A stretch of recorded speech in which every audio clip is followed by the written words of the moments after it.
Graphic scenes and political satire. Sense of humor required. There he goes. A man's best friend. A boy's best boy. Times are tough, but why skimp on bumpkins dog food now? I feed mine doggy din din. Real whole grains. Real beef stock. It might cost a little more, but consider the times we're living in. War. Inflation, disease. So why skimp now?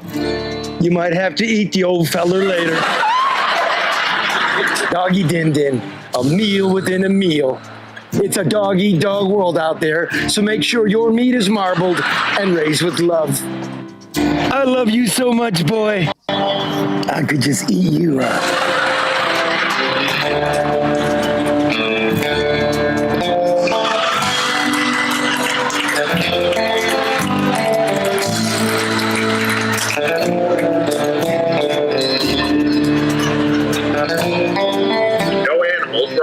Making of this bill.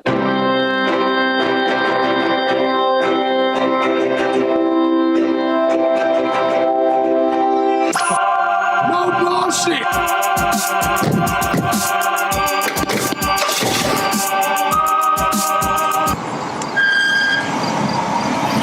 No bullshit.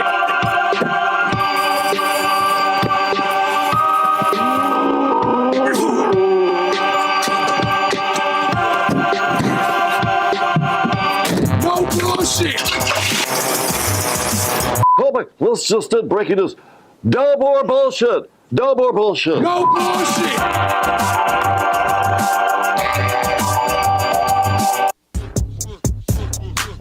Man. Yep. Save the hate. That was just a joke.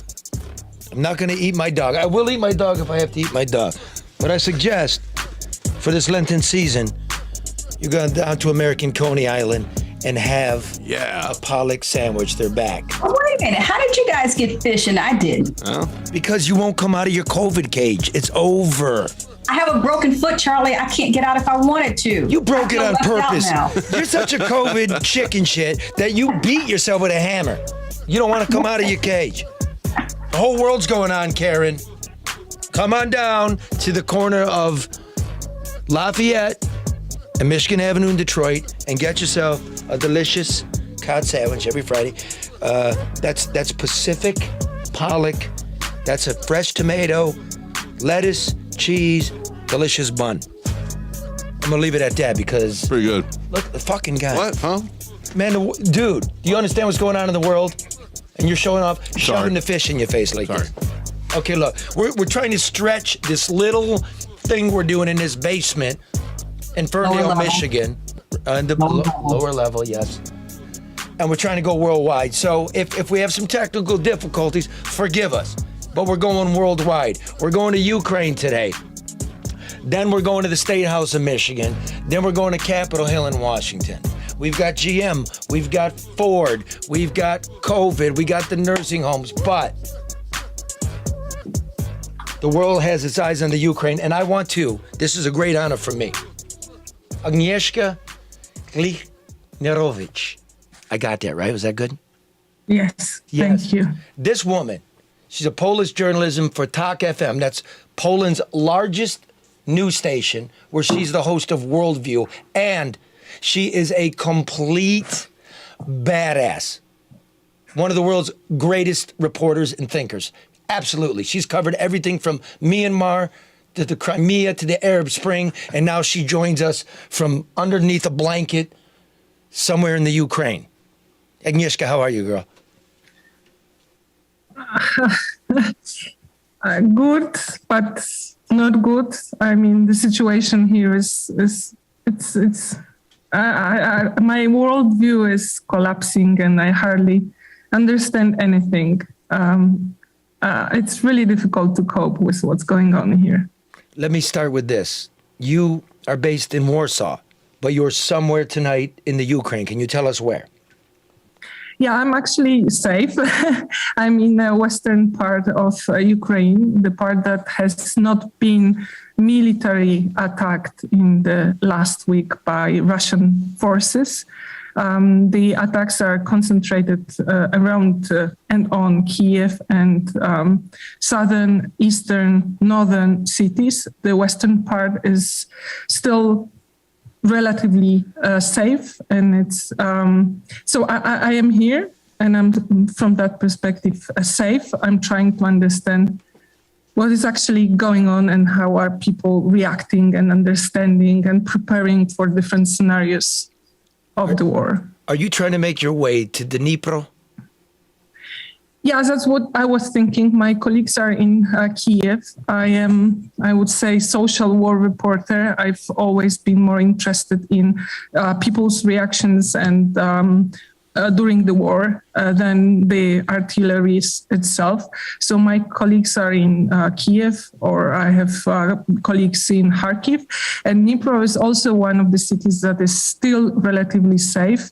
And it's one of the cities that is kind of organizing support for the parts of the country that are fighting or trying to survive as far as humanitarian support is concerned, as far as logistics is concerned. Dnipro is, probably Taras will explain it better, but you can sometimes say that Dnipro in this dramatic moments of history of Ukraine is also kind of hospital for the front lines. So many people that get hurt or get killed, they are transported over there. So my listeners here in the United States know, if they want to consult a map, the Dnipro, if you look at where it's at, it's in the east. That's towards the Russian border. It is more east. It's southeast of Kiev. It is northeast of Odessa. That's where the Russians are coming. They're coming. You can say today it's good to underline it's close to Zaporizhia, where the nuclear plant is based, the one that was conquered by Russian or Chechen groups, as the Ukrainians say, the one that when it was being conquered, when it got on fire, actually got big part of the world really scared today. So where are we? I mean, help us. You're on the ground. We're watching television. The Russians have Kherson. They have, I don't even know what's going on in Kharkiv. Their column is stranded outside of Kiev. Emmanuel Macron, the president of France, says he talked to Putin, and Putin is saying he wants all of it. Where are we today? I'm not a military expert, and I'm as confused and interested as you are. Here in Lviv, when I talk, this is, I think, very important, at least from my perspective, to understand. And also there was a social poll that the first emotion that Ukrainians feel is anger. In the West, people don't probably think about this war as a 8-day or 9-day long war. For many Ukrainians, it's at least 8 years war. It started in 2014. And Western Europe or US hardly noticed what was going on. But people still here in Ukraine, they more or less were aware that there is war. Men were going on the front line. So when Russia fully attacked last week, I think for many people the reaction was, we can't stand it anymore. We are so frustrated. We are so angry. We have to finally fight it. It's either this way or that way. Only the second emotion, as the poll says, and my experience when talking with people also tells me that only the second is fear. And they are, it seems that the Ukrainian army is actually doing much better than Russians assumed and also than West assumed. It seems that not many people outside of Ukraine believed that Ukraine army can withstand Russian Empire actually attack. And according to the polls as well, majority of Ukrainians believe that they can withstand the attack. But I really am not a specialist whether they can, whether it's the full power of Russia. I mean, whether they can still attack harder? How much are they determined to do, as sometimes people refer here, Syrian scenario, which means attacking from air, just bombing cities and civilians? How bad is Russian army? I mean, how corrupted, how demoralized?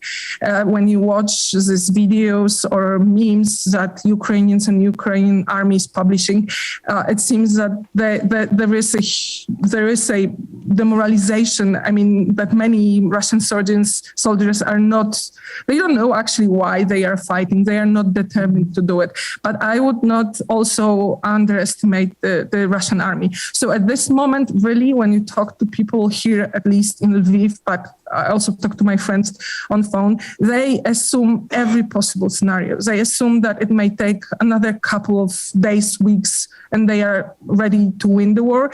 But they also assume that it may take months and years, and maybe they will need to arrange and fight in guerrilla underground, that the occupation is also possible. For people that I talk to, every scenario is possible. Also that Russia will be able militarily to occupy the whole country. But the things they are saying, the ones that stayed, because remember, 1 million people left within a week. It's exodus. 1 million people, mainly women and children, because men are not allowed to leave, left within the week. But the ones that stayed, men and women, they are all saying that they are going to fight, whether with guns, if they have the training, if they have the experience, or, and this is very specific for Ukraine, as civilians. Ukraine has had what they call Maidans. They have had they have huge experience with self-organizing, with revolutions. They are really good in adapting and organizing the resistance. So I really don't know. Can I ask a question? You know, with 1 million people leaving, looking at the destruction, the impact on the psyche of the people in Ukraine, what does a win look like? That's a very good question. Here in the western part, where I would underline again, there is no immediate military threat. Many people tell me it's either them or Putin. People in the West, as I hear it and as people here understand it, sometimes perceive it as a Ukrainian-Russian war, which can be ended with some kind of compromise, like neutral Ukraine or Ukraine giving up part of the land. But for many Ukrainians I talk to, it's an existential war first with an empire. And as long as there is huge Russian empire, they will not feel safe. So some people even tell me that it's either the Russian political culture as it is, or them, that there is no way, there is no place for compromise, because every compromise will only mean that the threat will be on, but it will come back 10 years later for their children, that they will need to raise their children to fight Russia. Of course, there is war, so emotions are high. I don't want to say exaggerated. I'm not the right person to judge it. But what I'm trying to say is that for them, for many of them, it's an existential war. Agnieszka, let me tell you what's going on from this side of the empire, this empire. This is some bullshit.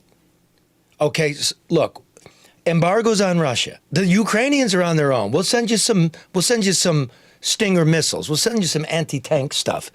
But we're still importing 600,000 barrels of petroleum product every day. Europe is still importing 4-5 million barrels of petroleum product a day. Russia makes its money. Half of its economy is petroleum product. This is what my leadership says. Quote, this is from the White House spokesman. We don't have a strategic interest in reducing the global supply of energy. That would raise prices at the gas pump for the American people and around the world because it would reduce the supply available. It's as simple as less supply raises prices, and that's certainly a big factor for the president at this moment. What this means is my brother, God bless him, I love him. He lives on Beach Daily Road. When he gets up and goes to the shit and go, We don't want him paying $6 a gallon because we're in an election year. If you want to strangle this guy called Putin, this empire, it will take months, but we got to shut it off right now. I don't believe the world is offering the Ukraine much except words and sympathy. Poland, 70% of its gasoline's coming from Russia. Germany, 65%. It's cold there. You shut that off, Poles freeze to death. We are stuck, are we not? What Ukrainians are saying, actually, many of them, that they are kind of soldiers fighting for the West. So they are ready to take the fight, but they need at least support. There are sanctions that are probably more than many expected, but from the Ukrainian point of view, as you say, they are not enough. They are not here. The consequences will come. Now they are asking especially for military support for the no-fly zone that West is not ready to enter. As far as the energy thing, I'm here in Ukraine, so I don't follow the discussions that closely. But as I understand, there is some realization that actually it goes, also it's good for climate, because there is more and more awareness that using gas and oil from Russia is actually making West dependent on Russia, but also harming climate. But I'm not ready to, I don't follow the European discussions being here so closely as to what I'm trying not to answer to your question, because it's difficult not to agree with you. But on the other hand, we are where we are. So Ukrainians are asking for as much as they can, for as much support as they can. There are sanctions, more sanctions than probably many people expected. Now, no-fly zone is something they are asking for. West is afraid that it will mean Third World War. Many Ukrainians and you're Polish. Listen, you're Polish, and that means the war is right at your border. You already...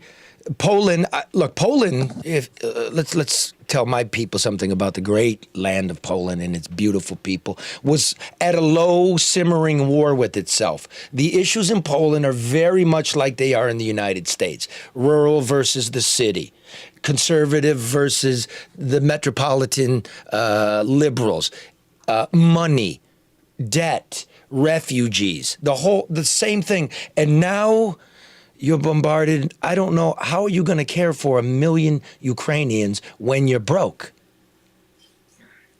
I will start, if you don't mind, with a personal note, but I think it might be interesting for you. I was born in 1980, which means that when I was growing up, when I was graduating, Francis Fukuyama was promising me the end of the history, and I kind of believed it. I mean, Poland was supposed to join EU and NATO and was supposed to be rich and safe, and that was supposed to be the end of it. In 2014, when I came here as a journalist again for Maidan, then I went to Crimea, that got temporarily annexed by Russia, and then I went to Donbass, that was attacked by Russians.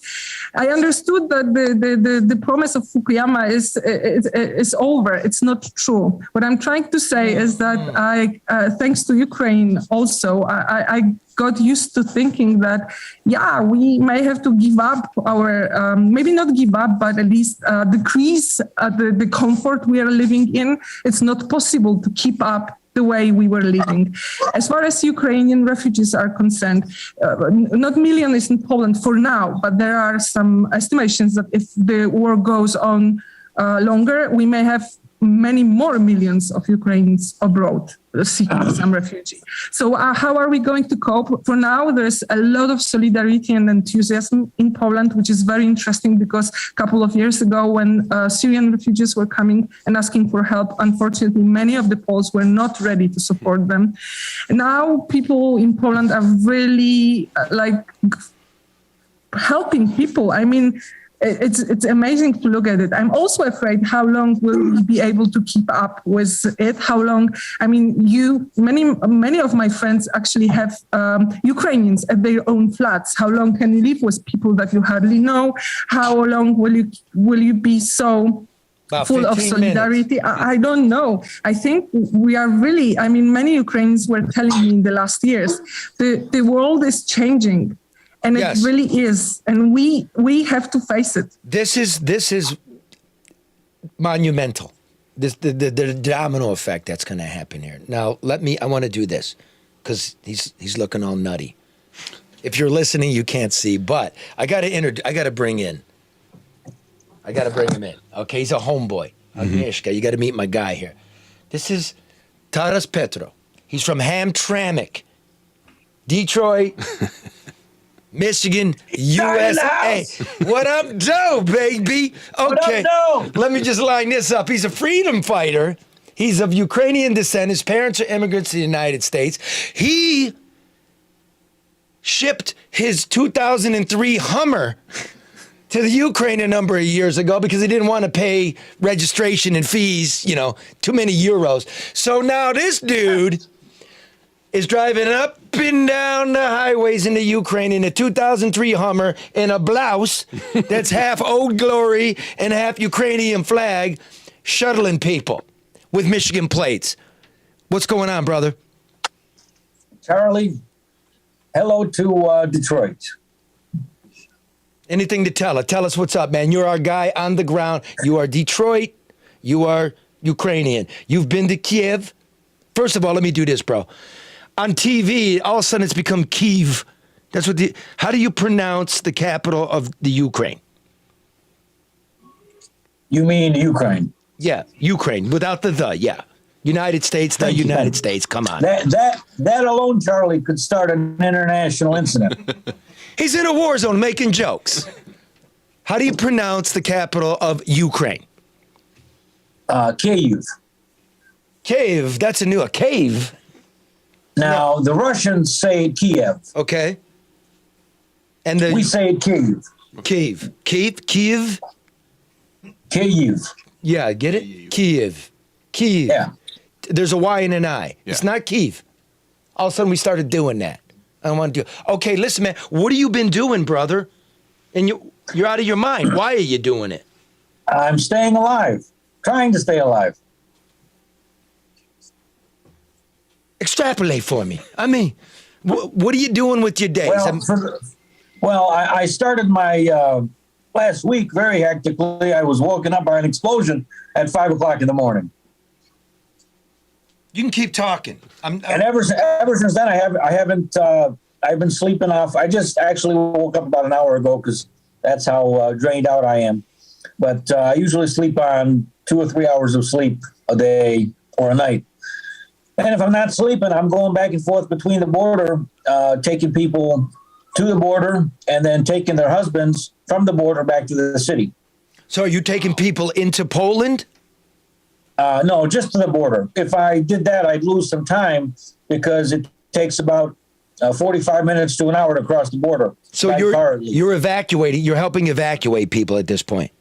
Yes, at this point. And the most I've had in the car at one time is 11 people. Now, how do you find these people, and how do you find petrol, gasoline, when I don't know what H2 gets? What's that get, about 10 miles at a gallon?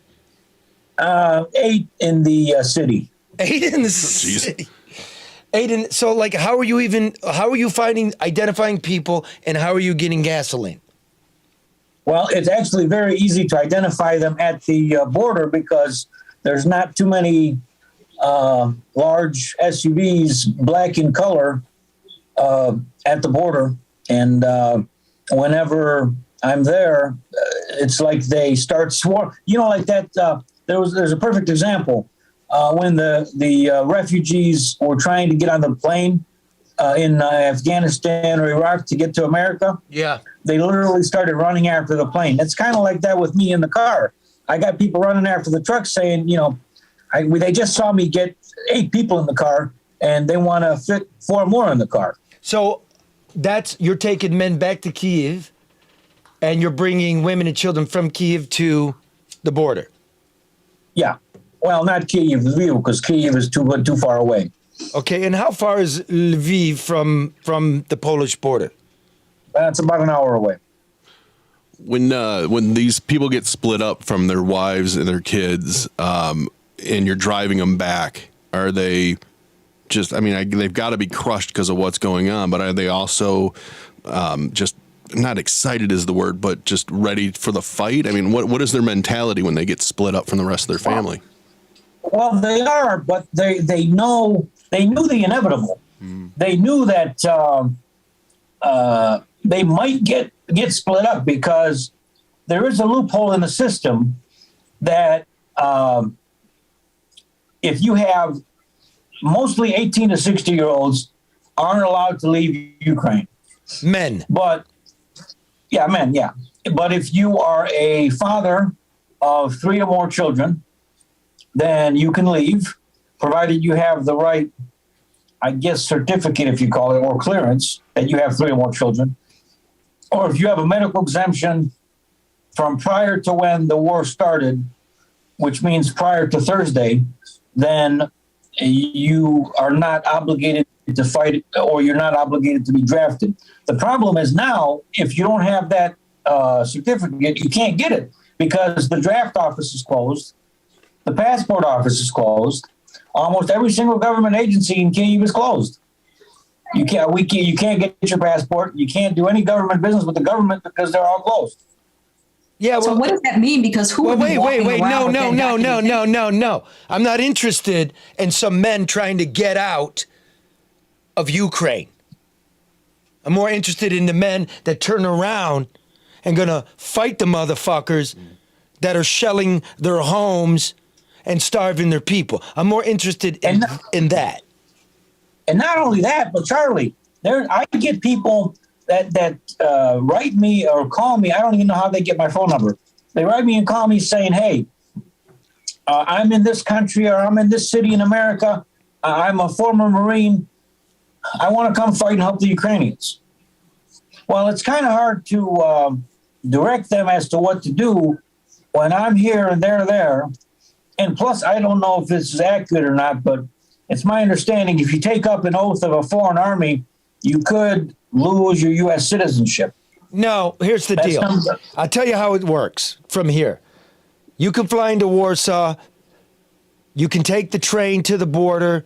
The COVID requirements have been waived. You don't have to join the Ukrainian military. You can come in as a freedom fighter as you're doing. You can do it if you want to do it. If you all you Marines don't have to do the paperwork, get on a plane, land in Warsaw. They're very good. There's a taxi there. It'll take you to the train. The train will take you to the border. What's the name of the border town in Poland? Well, there's 3 separate borders that 100,000 people came through a couple of days ago. 100,000 people. Jesus. What's the name of the border that I was in, which is Medica? That's the largest border crossing. And the busiest day that I saw, that picture I sent you, there was 35,000 people that crossed through that border in 24 hours. Fuck. Aga, how many euros does it cost to get a train ticket from Warsaw to, what's the name of the border town? Medica. Przemyśl. Or Medica. Przemyśl is with the train. Yeah, it's 7 kilometers from Przemyśl. Okay, how much does that ticket cost?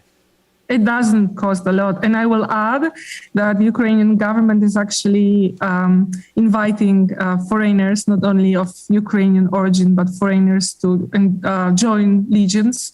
And people can do it, and probably mostly through embassies. Mm-hmm. I thought Taras wanted to add something. I was gonna add something that never interrupt a nun. This is such a critical incident that Ukraine is even saying to their inmates who are incarcerated that we know you're in jail, but if you want to fight for your country, we'll let you out, but you got to fight for your country. Shit. And the 2 days after the attack happened, actually a day and a half after the attack happened, I believe Saturday, there was 500,000 people alone that signed up for Ukrainian defense. Okay, The problem is they only had like 75,000 arms. So there's not enough military supplies to support the people that wanted to sign up. I saw a report today that somewhere in Nassau County, New York, the county executive of that county told people. The fuck? Motherfucker's in Ukraine and he give me New York Daily News reports. There you go, baby. I can do that. I got to connect. The guy's sitting in a motel hell over here, drinking Coca-Cola, and telling me about what's in the New York Daily News. I don't care what's in the New York Daily News. Here, let me ask. So anyways, like my program. I will have you shipped to the front, motherfucker. You keep up with this. Like I was saying. No. Mute Hamtramck. You know these guys. These guys in Hamtramck. I mean, I don't know where to start. Okay, listen here. Go ahead. Listen here. Taras, I got a question. Are you carrying a weapon? No. Why aren't you carrying a weapon?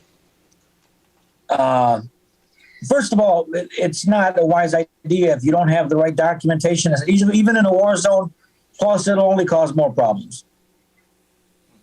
Maybe I will add that there are two kind of defense ranks here. I mean, there's army, but there is also territorial defense. So some people, men, but also women that don't have experience, they haven't fought before, they have no experience in Donbass, or they don't know how to use weapons, or they still think that they are more helpful doing logistics, communication, or any other thing, can join territorial defense.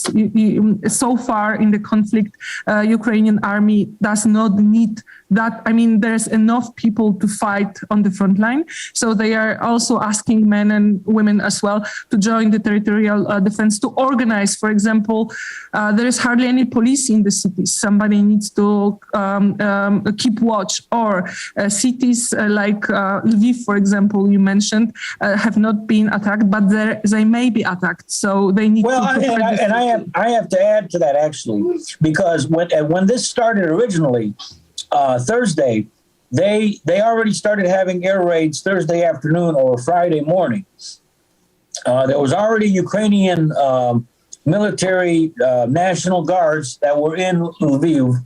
There was, these kids aren't even legal enough to drink in Michigan, and they're walking around a town of 3 million people, walking around with semi-machine guns, ready to say, motherfucker, make my fucking day. I'll blow the fuck out of you if you don't say Palanitsa properly. Because the key, even the smallest thing, if the Russians were to come in, they give them a test. And if you can't say something proper, for example, I'll give you a prime example. If somebody were to come into Detroit and say, hey, man, I'm from Detroit, and then you give them a sign and you say, okay, you show them the Kaju sign, and they say Kadiux, then obviously they ain't from Detroit because they can't pronounce Kaju. If you show them Hamtramck and they can't pronounce it right, they're not from Hamtramck. Right. Now, let me ask you this. That we were talking earlier. You have gone into Poland where you can get some petrol and whatnot, and they almost didn't let you out, right? Because, they think you're Ukraine. Listen. Wait a minute, motherfucker. Let me set it up. God. Don't interrupt me. What the fuck is it? Interrupt me. Hold on now. I'm going to make you look good, bro. Come on. You're my correspondent out there. Okay. I'm the Foreign Affairs correspondent. Man, one of these Republican guys sitting in watching the show just stole my fish sandwich. These guys will pick your pocket. These Republican guys. I tell you what. Anyway, so they can't because I need all the money I can to fill the Hummer up. So right, how much does it cost? Wait, no, Taras. So they almost inducted you into the army, thinking you're a Ukrainian citizen and that you can't leave. Well, no, I mean, no. I have an American passport. I was born in Detroit, Hudson Hospital, but shout out. Obviously, the Hudson Hospital part didn't convince them enough, and the border guards like, hey, Taras, she's talking to me in Ukrainian, and obviously I don't have to answer her in Ukrainian because I knew that was going to be an issue. So I was like, you know what? I'm going to speak English. You can't force me to speak Ukrainian. I'm going to speak English. We're going to see how this goes. So she's like, hey, you're Ukrainian, you have dual citizenship, but we're not going to let you leave. I'm going to run your fucking passport and see if you do have a Ukrainian passport. And if you do, I'm turning you around. Okay, now let me do this. Let me jump in here. We got a guest coming on. Is he there? Because there's a little signal from Terrell. Let's see. Yeah, he just said he can't wait much longer. Yeah, okay. Is he there? Yes, he's there. You guys put him on for me? Trying. Okay, see. Is he muted? Yes. Okay. Somebody. I'm unmuted now. I'm unmuted. My man, how you doing? I'm good. So listen, you don't see my face because I'm entering a. Okay, yeah, I can turn on. All right, hold up. Okay, cool. Let me introduce you. Let me introduce you. This is Terrell Jermaine Starr. He's a Detroiter, a journalist. He's now covering the war in Ukraine. He's out there too. Okay, man.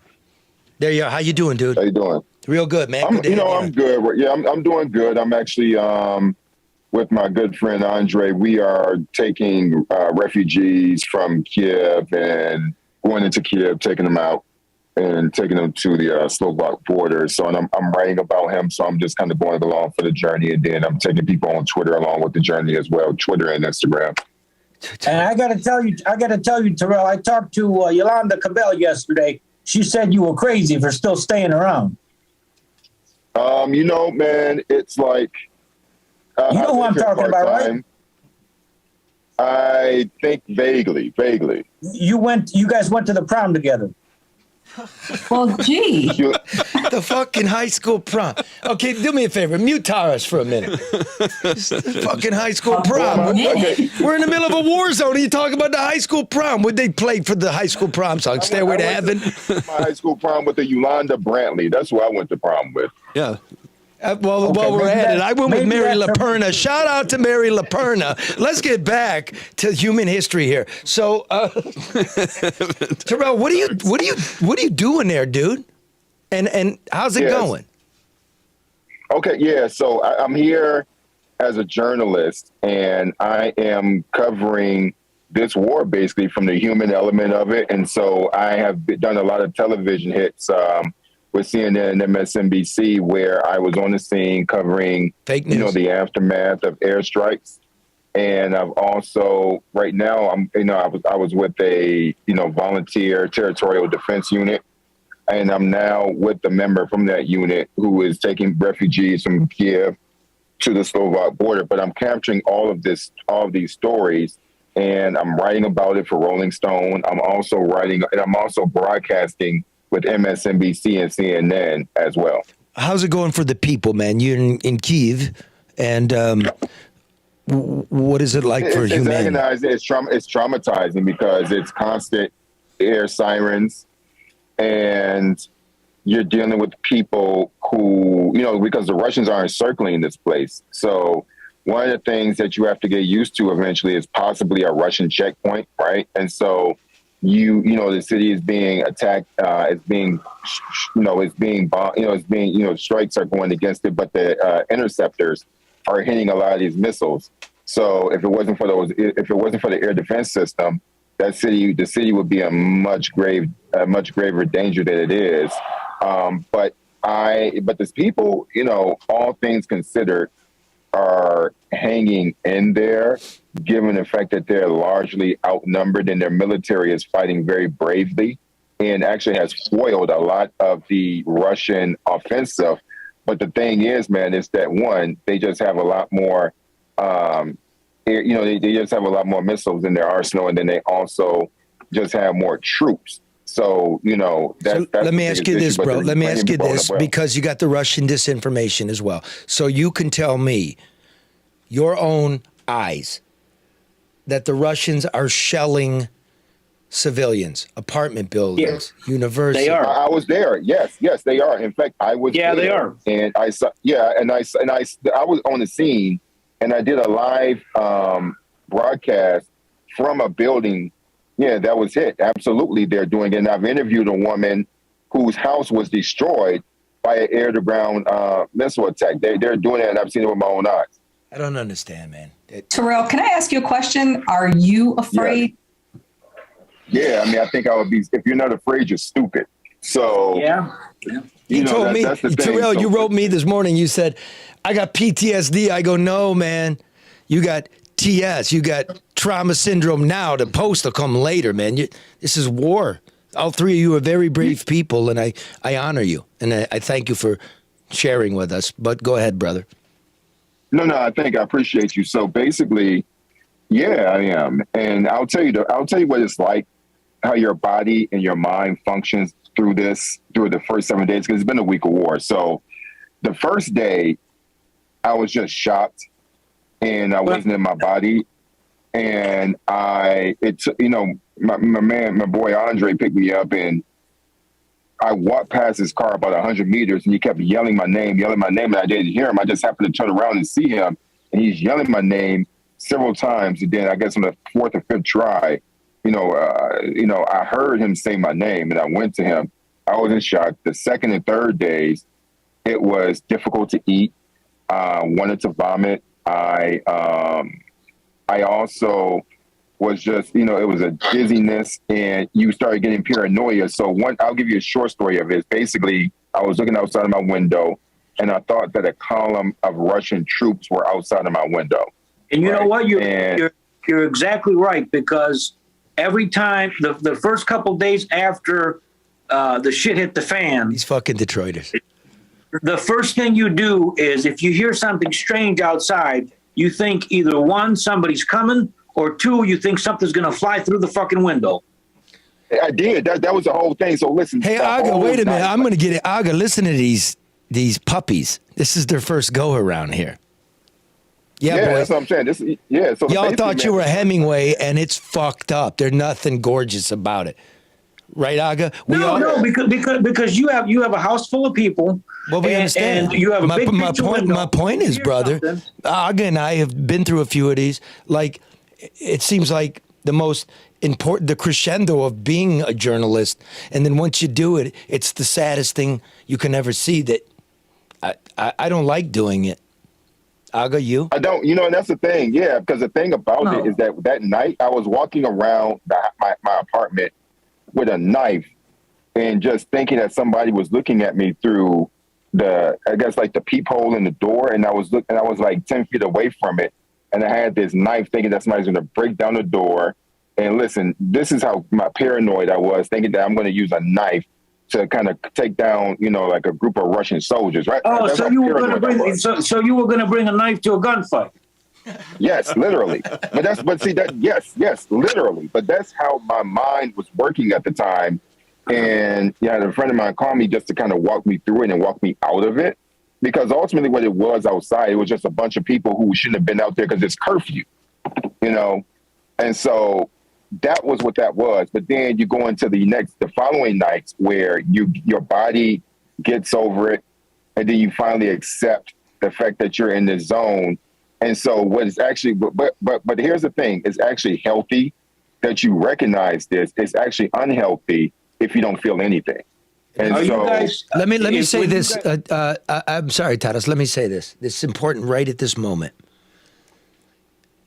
I want everybody, if they would not mind, to think about those tens of thousands of women and children in thin shoes in the snow, trying to find some safety. I've seen it all. You're brave young men. Aga's a brave young woman.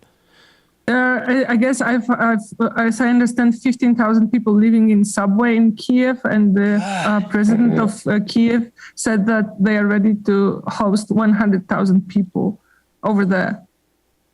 The scale of it, it's a really big country, and it has been attacked from so many sides. And we don't know how the war may expand, and the Russians may try to occupy the whole country. They put so much energy in the last years to build the country, to build the institutions, to evolve the society. The problem is that the Russians thought they could take Kyiv in 3 days. Yeah. And obviously that didn't work too well for them, because the Ukrainians showed them we can fight. And then they thought that the president of Ukraine was going to pussy out because he's nothing but a comedian And they thought, man, fuck that guy. We can handle him. Well, the Americans even said, listen, we will evacuate you. We'll send in a couple of our guys. We'll get you out. And you know what he said? His rating went from 73 to 92. He said, I'm not going anywhere. I'm staying right here. Ratings. He said, I need ammunition, not a rock. Yes, he said, I need firepower and I need men. But apparently, watch this. If he needs a ride, I know Taras. Exactly. If he, listen, get him out of there in a Hummer, man, with Michigan plates. By the way, Taras, how are the roads in the Ukraine? It's a war zone. You got Michigan plates. How are the roads? First of all, time out. My show. Time out. How are the roads? If the president needs a ride, I'm sure me and Terrell can arrange that in the Hummer. The question is, how are the roads? Terrible. Are they as bad as they are in Detroit? It depends on where you go. Worse. It's worse. The roads in Ukraine are like the alleys in Hamtramck. Oh God, man, that's bad. But they're worse. But Charles, here's the thing, guys. The worst are in the Carpathians. Like, well, if you the don't have Carpathians are pretty bad. Yeah. Taras, let him speak. Yeah, but they're worse. No, they're worse because I'm saying I go through there all the time. I was just coming through them now, and they're worse than any other part of the country. But what's actually making it more complicated now is that you're going through multiple checkpoints. And so just going back and forth, you can go through 30 of them very easily because not only is the government or the military and the police have their own checkpoints, you have these volunteer groups that you do have the volunteer groups. Village that also, they also have their own checkpoints. And they do because Terrell, did they Taras, let me ask him. Terrell, did they put a gun on you? Yeah, man, yesterday it did. And I'll tell you how it happened, man. It didn't make any sense. So yesterday I was going, we were taking this family to the border and I think they're like, this is day one. And so basically, I forgot the town that we were in. I think it was near Vinica, a town outside of that city. And it was a pit stop. We're going to stop to get some whatever. And so the family went into the store.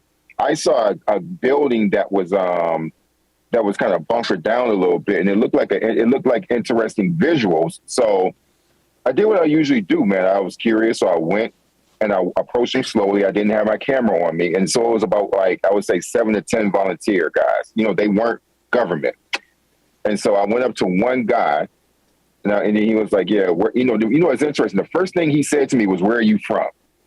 He didn't say, "What's up? How you doing?" He said, "Where are you from?" Now, the thing about what's interesting about it is that I'm in this little town, and so they may not be used to seeing a bunch of black people. I don't know what it was, but I guess I wasn't somebody he was commonly that he commonly sees. I said, "I'm from New York." I said, "I'm writing, I'm writing, American journalist." And he says, and then I asked him, "Hey, man, can I take a photo of this?" And he says, "No, there are no journalists allowed here." So I said, cool. Man, that was your fuck up right there because the Ukrainians. When this started on day one, on Thursday morning, Facebook was bombing with pictures and videos of everything and tanks moving around and the military guys getting ready. Okay, where is this? There was somebody posted on Facebook a picture of a convoy of like 20 or 30 tanks moving around. As soon as they posted it, he took it down within 2 minutes because the Ukrainian government doesn't want to show the aggressor where those tanks are and where they can be because the Russians have a way of tracking Facebook and with geolocation and all that. Okay. So they don't want it. Okay. Finish this. Terrell, finish what you were going to say. And then I will. I was getting ready to say. Yeah, but here's the thing though, right? I lost control of this. It depends on where you go because ultimately I asked, and the point of it is that the camera wasn't out. I didn't even take any footage. And so I walked away. And then there was another guy who I did not speak to that became very aggressive with me and started cursing at me in Russian and everything. And so I said, okay, let me just walk a little bit more briskly. And then this is the checkpoint. Okay, let me get on my passport. Yeah, but anyway, I'll keep talking. But anyway, we're at a checkpoint, So I'm going to put my camera down. No, we're cool. But basically, I'm totally cool. I'm in a basement in Ferndale. Lower level, but I'd like to ask Terrell a question. You kind of skipped over just a little bit when you talked about how that you were responded to, and you weren't sure if they were used to seeing a lot of Black people. We keep hearing over here that, you know, some of the Nigerians or Black people that are there are not being allowed to exit, or are somehow being suppressed or oppressed, or however you want to call it. That's true. Yeah, can you tell me the reality of those circumstances? Wait a minute, Terrell, before she answers that, I have to have an interpretation. What are you asking? It's two Black people talking. You know, I mean, I got some Black blood, but like, interpret for me, Karen. What did you just ask him, actually? I'm asking him because we keep hearing that Black people that are trying to leave the country, Black women, they're saying, no, let our women leave first, that they're being... Yeah, that's true. Really? Yeah, so I want to know what are the circumstances and the conditions for the Black people there? Are they being treated equally, fairly? What's happening? No, because there are different sides. So basically, I was at the border yesterday, and what you see is, you know, you got Ukrainians on one side, and you got foreigners that are on the other. And here's the thing that makes it complex, right? Like with me, I didn't have any issues because I'm American, you know? And so my passport takes me like wherever I want to go. So even though you know, I could be anything. I could be from Nigeria. I could be from wherever. But you're still Black. Passport, yeah, I am. But what I'm saying is that when you get to the border, it's a different thing, because I'm not, you know, because at the end of the day, regardless of what it is, my passport gets me through. You got my passport, right? Yeah. Yeah. So it gets me through. By the way, hey, listen, if I have to go off, it's because these guys are jumpy and these are volunteers. So this again. But basically, hold on one second. Okay. Let's listen in.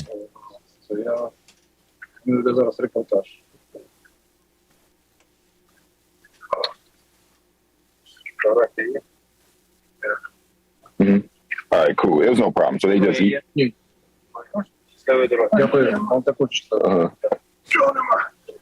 cool. So they're fine. But basically, so I'll just tell you what I'm seeing right now. You know, you have. Wait, did you understand that? Did you understand that? Volunteer. Oh yeah, volunteers. Yeah, volunteer. Yeah, I could tell. So basically, I'll tell you I'm going to tell you what I'm looking at, because I can't show you. Okay. But basically, there are a lot of checkpoints, and so around these little villages, and so where I'm just looking at right now are a group of the local volunteers, where the government basically gives them funds, and so. Terrell, do you guys have Key plates? Yeah, we do. Okay. Yes, we do. No, we got Michigan plates, bro.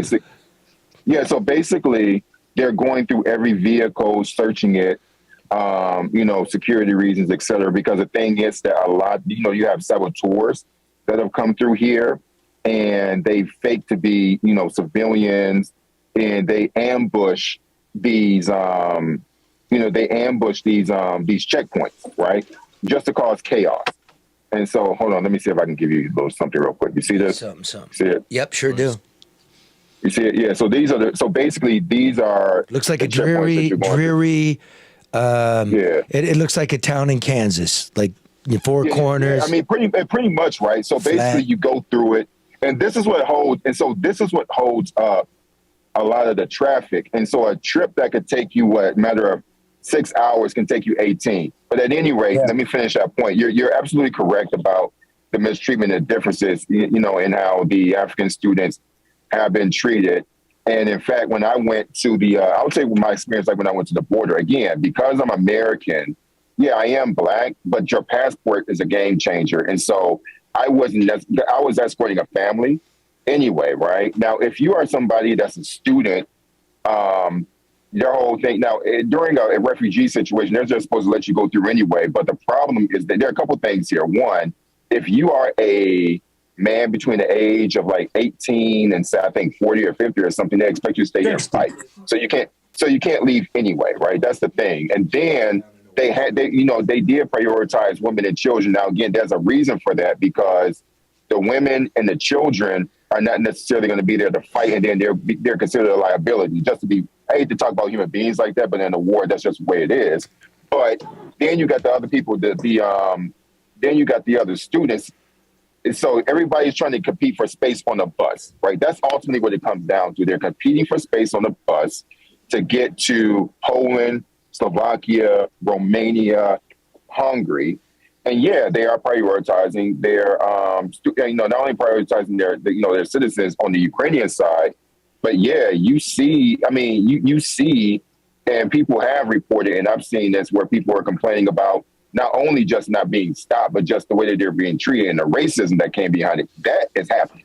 Well, right? Definitely it's happening. We got all that in the war zone when we're all supposed to be together, and it's. Yeah, but it's not like that. No, I know it ain't. So I'm talking with a few people in the MPs, and here's the thing, man. Like just from my own reporting from me to you, they acknowledge it, right? I mean, I spoke with a couple people, and I'm like, yo, you know what's going on there? Like, yeah, we know, and so. He said, we understand this chaos. We don't, we don't like it, feel bad about it, and we're working really hard to address it. So I'm just giving you exactly what a couple people in government told me. So, I mean, at least to me, they're not running away from it.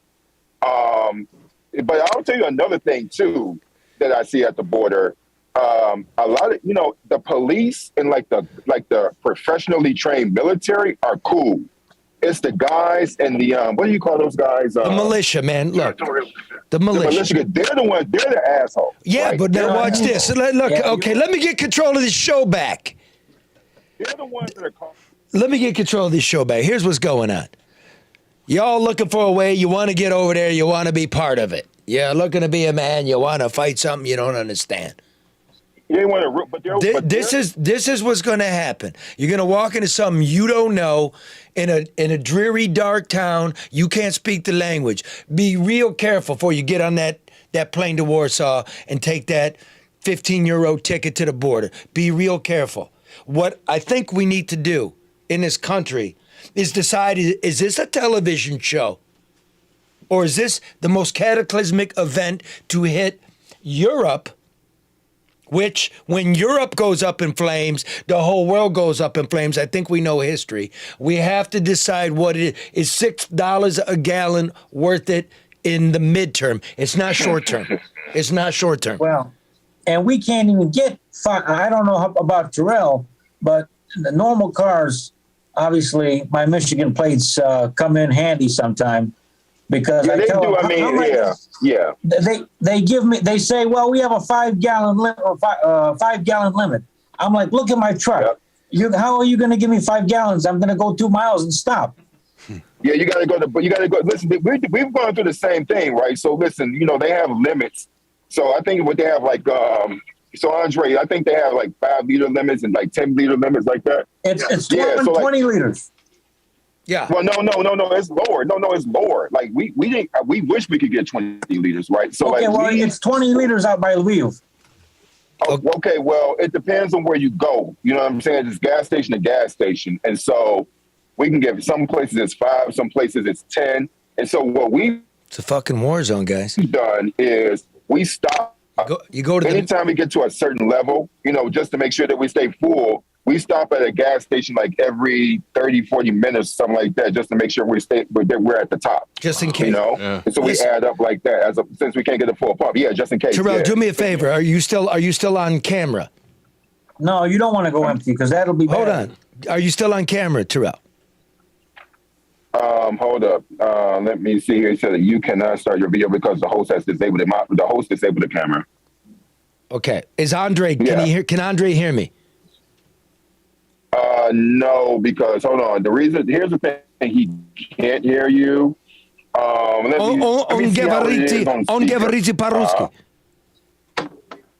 No, he speaks perfect English. Oh, hey, Andre, hook it up with the military, dude. That's going to be the move. That's going to be the move in about a week. The gas stations ain't going to work. You're going to need to hook up with the military, or you need to hook up with CNN. Because them motherfuckers got all the liquor, all the gasoline, all the caviar. Oh, hell yeah. I know that, man. Like, they don't. And all the beer. They got all of it. all of it. I'm in fucking Iraq. It's a dry country. You got to go beg CNN like they're the fucking czar. Can I get a fifth of whiskey? You know what I mean? Can I get a fifth of whiskey, please, Mr. Zucker? You twat. You guys are stuck, man. You're in a war now, and I'm gonna do this. Let me do this. I love you guys. Yeah. You're gonna be our correspondents, okay? And excuse me because I don't speak Polish. I don't speak Ukrainian. I speak Russian. That's what they told me as a kid too. But я люблю тебя, Aga. Вам тоже, брат. Спасибо, друг. Спасибо, друг. I do. I love you. I respect you. I'm going to do this because we're now going to move on. We got it. There's very big things happening in the States, but I want to leave the last word to Aga. Aga, something to hold on to, something for us to consider, something to think about, and take us away. I will call you later, Taras. I will call you later, Terrell. But Aga, thank you. The big respect. Listen, Terrell, I'm going to hook you up with Aga because she's a giant in journalism in Europe, an absolute giant. Okay? All right. Yeah, okay, perfect, because you got a career going.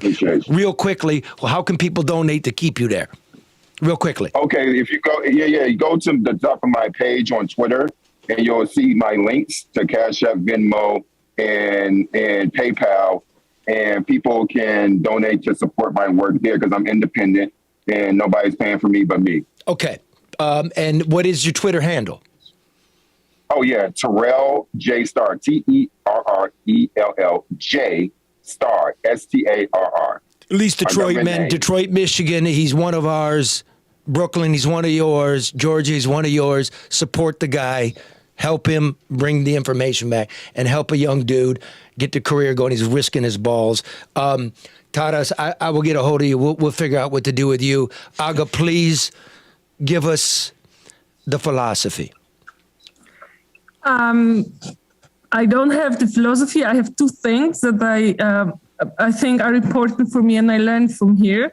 First is there's still place for sense of humor. Probably it reached you. The way the war is going on in the internet, the sense of humor of Ukrainians is just amazing. I know it's war, and maybe some people would think it's not right to smile or laugh even, but I think it's amazing and it's really funny. And the second thing is the self-organization. I know you in the US, you have been inspired by your walls what was it called? The protest in 2008, whatever. I mean, the way Ukrainians self-organize, the way they protest, the way they know that there are really negative and really scary scenarios. But despite that, they are determined to fight in whatever way they can and in whatever way they know to organize the solidarity among them.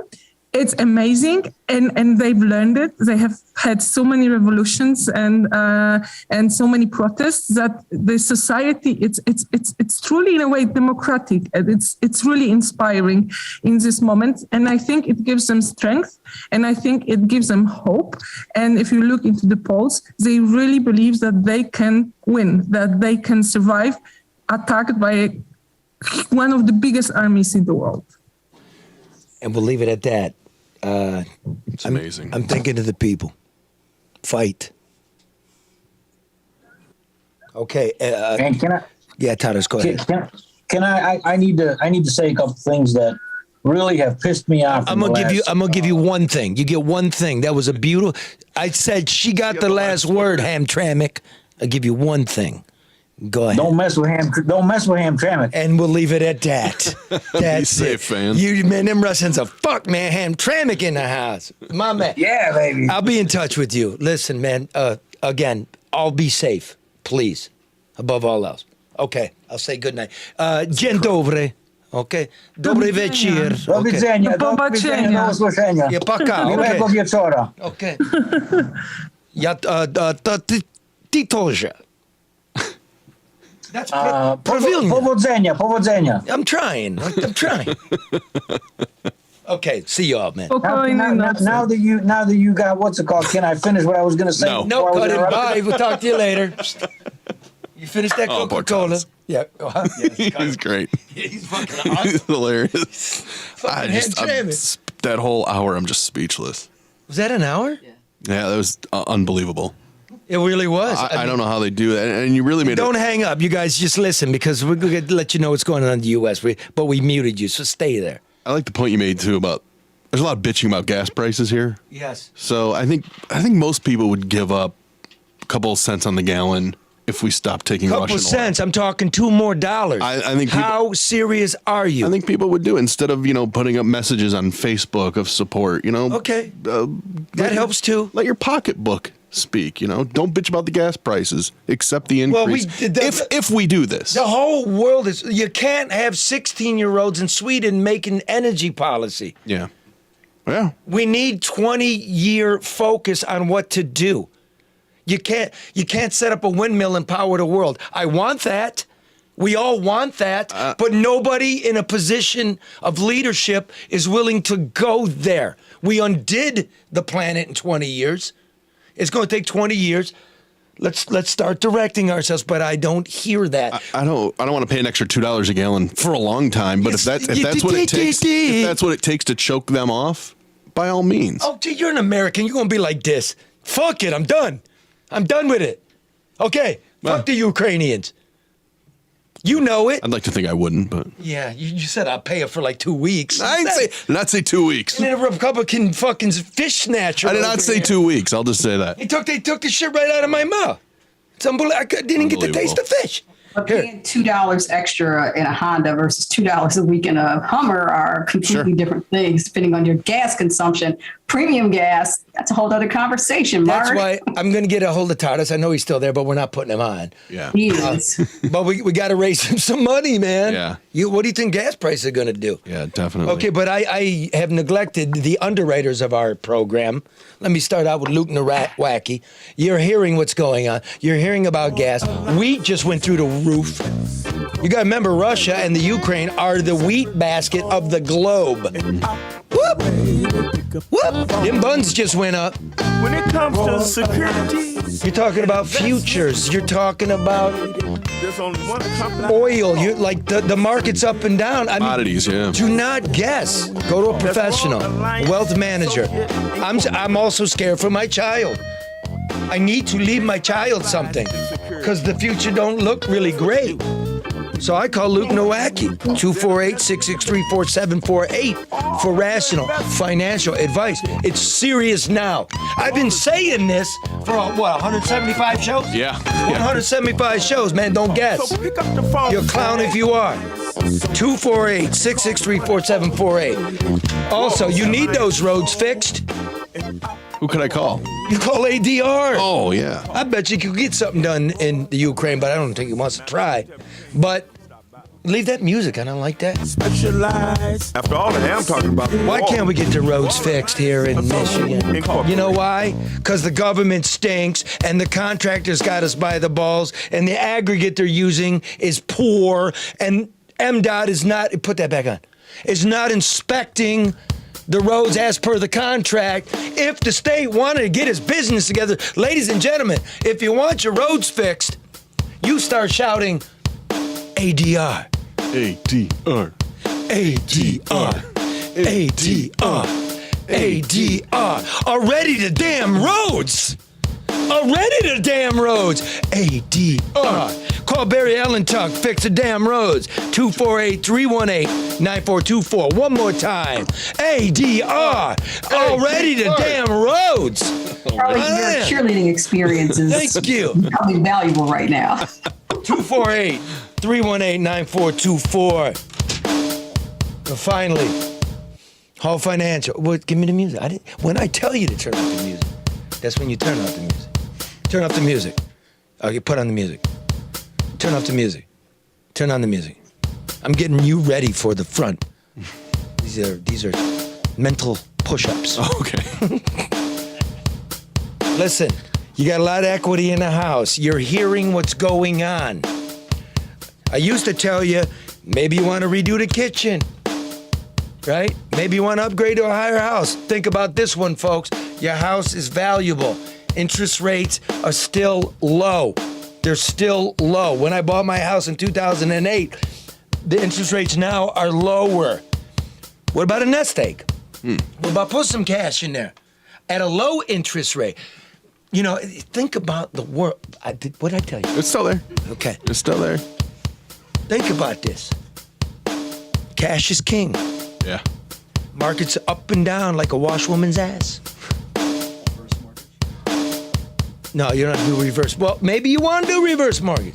I don't know if Hall does those, but I know they have 5,000 five-star reviews. I know they can get this done for you in 8 days. I know the appraisals are free. Think about it. There's not no heavy push. Think about it. You have an asset. You're a little bit thin in the bank account. Think about it. I'm holding debt now. You know that? Really? I got a low interest loan. I'm sitting on the cash, waiting for interest rates to go up. If my interest rate is lower than the current interest rates, the bank's paying me to be holding debt. Think about these things. Think, people. Don't be caught out. Don't be having to walk down a highway looking for gas. Call Hall. You do. That's what I'm doing. 866-CALL-HALL or chat with them online at callhallfirst.com. I hope that was all right, David. I'm just getting real now, man. I'm not ready to think. I got to do more mental exercises. Right, yes. But you're very good at it. Look at you. Yeah. You want a fish sandwich? Maybe that Republican operative over there will barf it up. Then no, I don't. I want a fresh one from American. It is Lent. Maybe he knows Jesus and it comes back fivefold. I don't know. Karen? Yes. I promise you I won't eat my dog. Thank you. I appreciate that. And so does he. Oh, Rupert. He wouldn't care. Yes, he would. Charlie, he would. That's cool, but yeah, we get it. I want to have a friend. His name's Evan. He lives in Astoria, Queens, New York. He's Greek, and they take him over to the old country every now and then. And for the summer, as Greeks do, they go over there for the summer. He had a pet lamb. They gave him a pet lamb. Evan had a little lamb, little lamb, little lamb. Evan had a little lamb, and his grandpa made him eat him. Delicious. And he wouldn't eat it. His Do dad. you think this maneuver around the gas is to push the narrative for the EVs? No. Oh, Karen's trying to segue. That is a good segue, though. It's a great segue. I'm trying to get you guys back on track. Let's go. This is the track. Is it? This is the track. There's no... That's why this show's so incredible. That's why you out there are so beautiful. Because we're smart and the rest of them are dumb. Thank you, the people from the war zone, for spending some time here. It's late at night there. It was very cool. Let me bring it back here. Let me tell you about politics in the state of Michigan. Okay? Right there. The new COVID strategy for vulnerable Democrats appears to be stuff the whole dark episode in a political duffel bag, toss it into the river, and move on.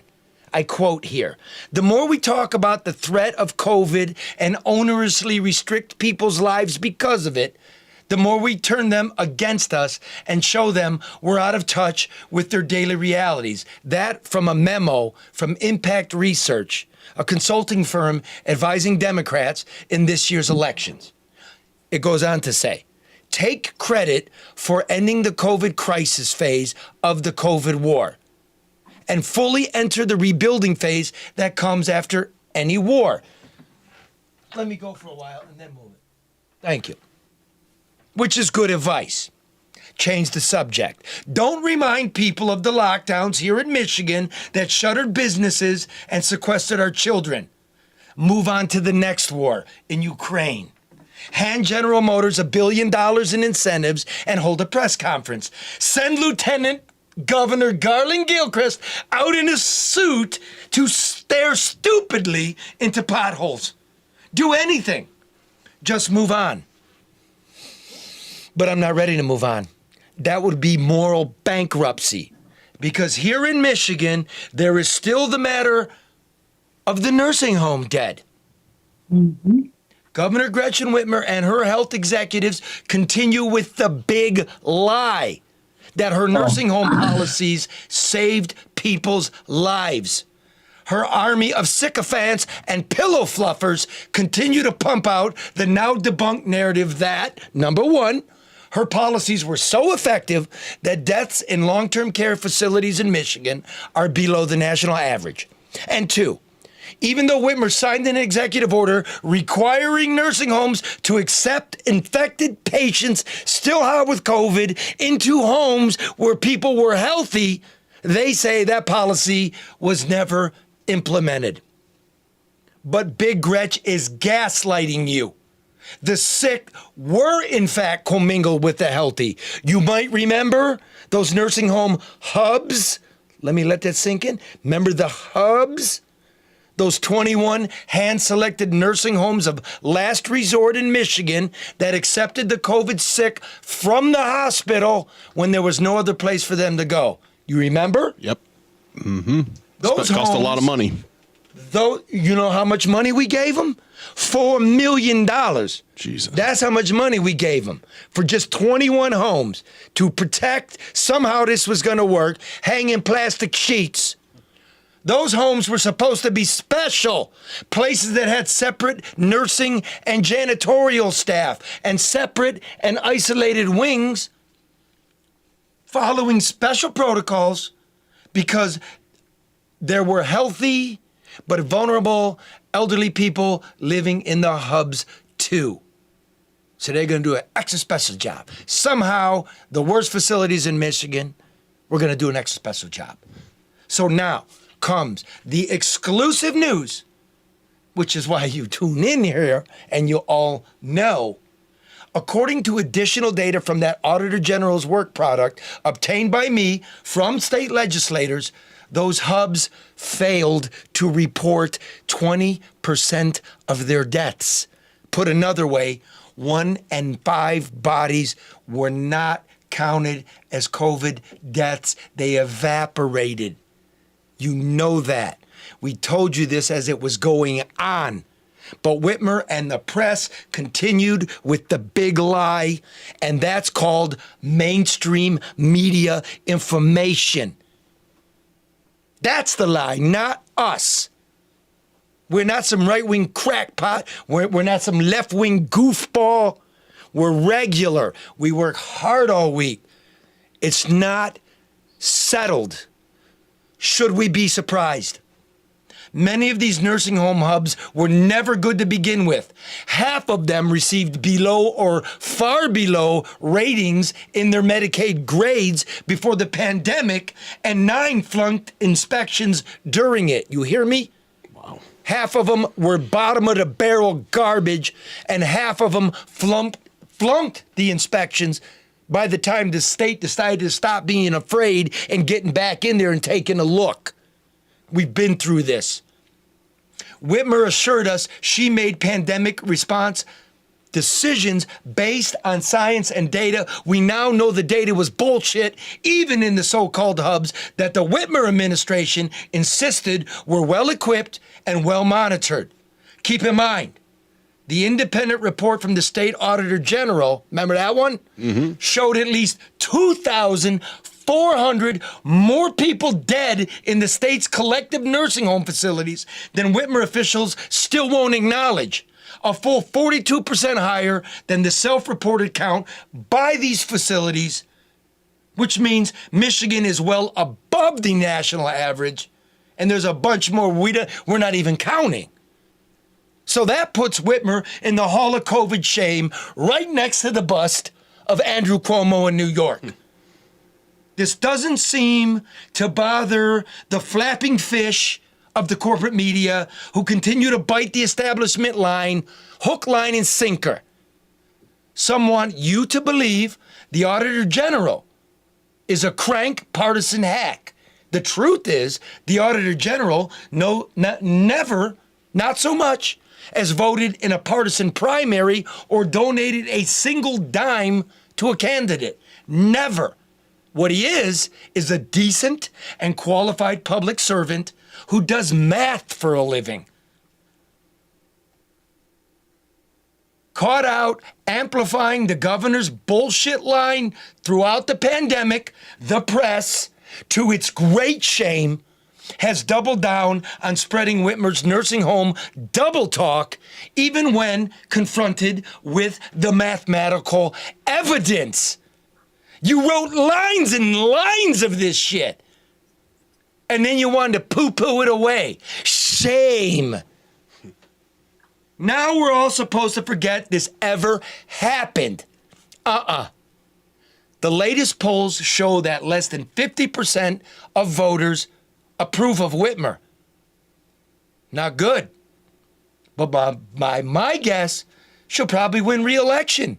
If the gaggle of goofball Republican challengers is any indication, they don't seem interested in nursing home victims beyond a political talking point or two. They're more intoxicated by the scent of Trump's loafers than the actual business of ideas and governance.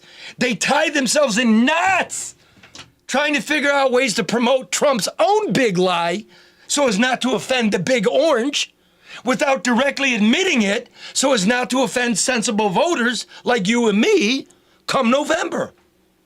And every Michigan GOP bigwig I talk to knows it. Every night, they call me, I got to get out of bed. The party is collapsing in Michigan. The executive director, who was critical of the Trump big lie, showed himself the door last summer because the right, the Republicans, are taking sniper fire from the far right when you're supposed to be looking left. That's all it is. Sniper fire. There are no ideas out here. The Michigan party chairman can't even bother to be here, reportedly off canoodling in California. Swear. 2 of the bigger campaigns in the Republican primary are being run by out-of-state sleazeballs. A third candidate is lying about his birthday on the internet dating site, trying to score women half his age. What? This is true. What? This is true. I got it. You know I got it. It's going to be a fun summer if it wasn't so fucking sad. Because it's all good copy. It's all good for business. The weirder it gets, the more the no bullshit news hour eats. But what about the dead? They're gone. But they're not forgotten. I promise.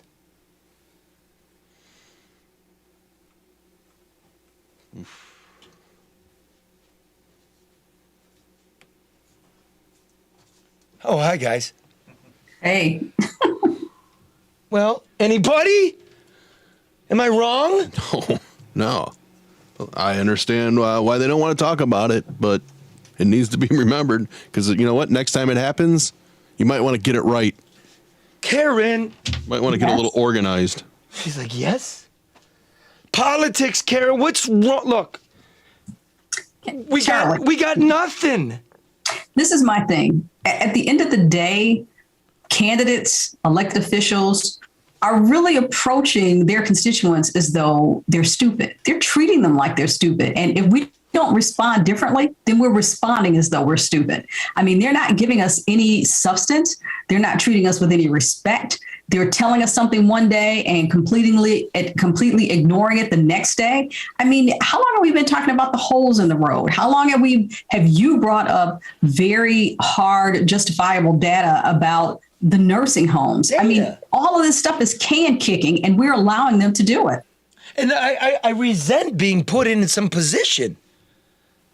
I'm just a guy. Like, you know what? The country's not that weird. If you can't vibe with the fact that it's fucked up, that the energy policy in Europe leads to a war, yep. that shipping my factory away leads to a war. You don't even know what these elites have done to you, but you know it's happened to you. And they send douchebag out in a suit to stare at a pothole. Yeah. Oh, by the way, we're fixing the roads. You've done no such thing. You borrowed $4.5 billion on my child's future, and we've already piled $30 billion on her future.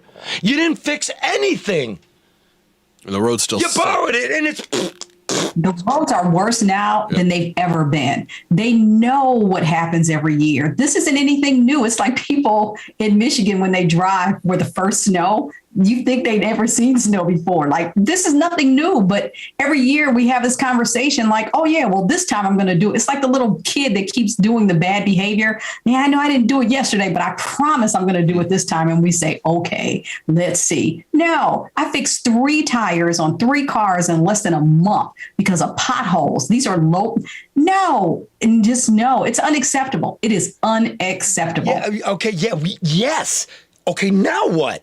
Because it's beyond partisan blame game. It's political blame game because the Republicans have it, the Democrats have it, and the contractors own it.